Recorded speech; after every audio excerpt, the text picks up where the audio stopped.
Limang araw na lang, eleksyon na ng national and local elections.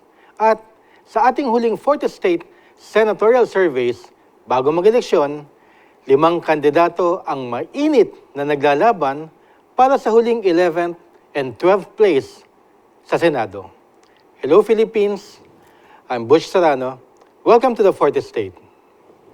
Tapusin muna natin ang top 10 para mapag-usapan natin ang 4 o 5 na naglalaban sa panghuling pwesto sa laban ng senador. As of April 15 to 25, sa aming 10-day survey across the Philippines, nangunguna pa rin si Bongo with 60%. Tinatayang makakakuha siya ng higit na 40 million votes sa kasalukuyang 69 million registered voters sa Pilipinas. At ito po ang top 10. Number 1, Bongo, 60%. Erwin Tulfo, 51%. Tito Soto, 50.4%. Bong Revilla, 35.2%. Lito Lapid, 34.3%. Ben Tulfo, 32.2%. Pia Cayetano, 31.5%. Ping Lacson, 31.3%. Bato de la Rosa, 30.2%. At Abby Binay, number 10, 30.1%. Yan po ang masasabi nating medyo safe pero maaaring mag-iba-iba sila ng ranking. Sapagkat more than 2% ang naghihiwalay sa number 10, Abby Binay, na nasa 30.1% to 28.5% number 11 ni Manny Pacquiao, or a difference of almost 1.5 million votes. Mabigat po yun. At ang matindi, almost statistically tied ang mga sumusunod na mga pangalan going into the last 5 days before elections. So ito na po sila. Number 11, Manny Pacquiao, 28.5%. Number 12, Willie Revillame, 28.3%. Number 13, Camille Villar, 28.1%. Number 14, Bam Aquino, 28%. At number 15, Amy Marcos, the same, 28%. So, 5 pangalan sa 5 araw na lang ang naglalabanan. Separated by mere percentage points. Plus or minus po yan. Ay statistically tied ang 5 naglalaban. Tingnan natin kung paano sila mananalo. Si Manny Pacquiao, idolo ng bayan sa larangan ng boxing. Ang pinakamalaking binaba next to Amy Marcos. Bumaba po siya. Pareho silang nag-umpisa sa top 10 last year. Si Manny Pacquiao, number 6 or 7, nag-umpisa. At si Amy Marcos naman, nag-umpisa as high as number 4. Pero si Manny Pacquiao, well, maraming silent voters yan. Mga botante na secretly iboboto siya dahil idolo siya. Tignan ninyo ang lakas niya per region at makikita sa voting history na malakas pa siya hanggang ngayon. Region 4, Calabarzon, kumukuha siya ng boto dyan. Pati na rin sa Region 7, Central Visayas. Region 9, Zamboanga. Region 10, Mindanao. At Region 12, Socsalgen. Diyan malalakas po si Manny Pacquiao.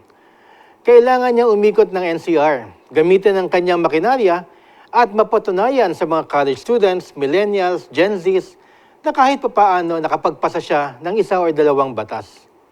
Record niya ang nakataya ngayon. Marami ng natalong sports heroes ang hindi nakatikim ng second term. Alam niyo ba yon? Tulad ni Senators Freddie Webb and Robert Jaworski, mga first-termers lamang po yan. Dumako naman tayo sa number 12, kay Willie Revillame. Kung meron man dark horse at maaaring matalo ng konti or manalo ng malaki, yan ay si Willie Revillame. Siya ang maraming silent voters, mga botanteng iniidolo siya. Qualified man siya o hindi. Ito ang mga botanteng hindi nagsasalita na iboboto siya, pero pagdating sa presinto, ay una siyang isusulat. Malaki ang pag-asa ni Willie sa 5 nagtatalo sa 11th and 12th spot. Kung inyong susuriin at tatandaan, noong huling eleksyon si Robin Padilla, nasa 11th and 12th place laang.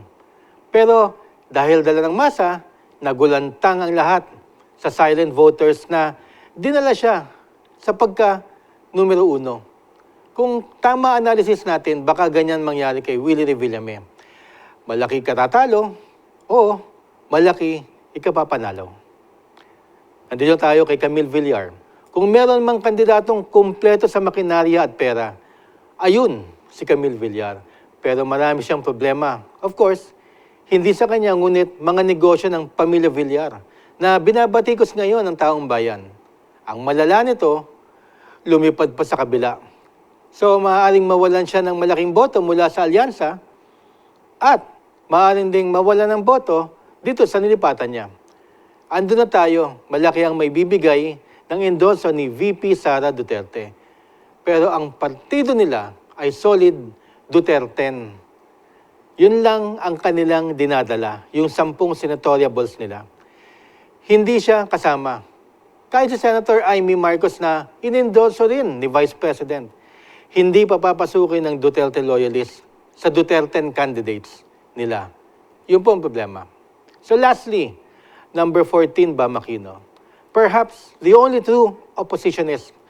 At gaya ni Risa Hontiveros, may pinakamalaking pag-asa gaya ni Willie Revillame kung lalabas ang tahimik na pinklawans ngayon. At kung sila ay magsi-single voting para maihango si Bam Aquino. Wala siyang makinarya, walang pera, wala rin totoong line-up. Pero ang pinakamaganda, wala rin siyang kinaharap na issue. Mga college students, millennials, Gen Zs, kung lalabas lang at boboto at merong single voting among pinklawans, dilawans, and any opposition at heart, yan ang magpapanalo kay Bam Aquino.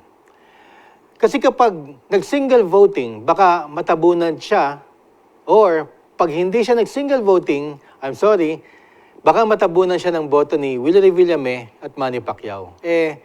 Statistically, tied sila Senator Amy Marcos na kung last minute pagbibigyan ng kanyang kapatid at secretly endorsed ng Pangulong Bongbong Marcos, despite and in spite of, Amy Marcos might just pull a big surprise at makapasok sa Magic 12. So, there you have it. 5 araw na lang at 5 pangalan ang naglalaban. Abangan natin sa Lunes ang final results. I'm Butch Serrano and this is the Fourth Estate. Please vote wisely.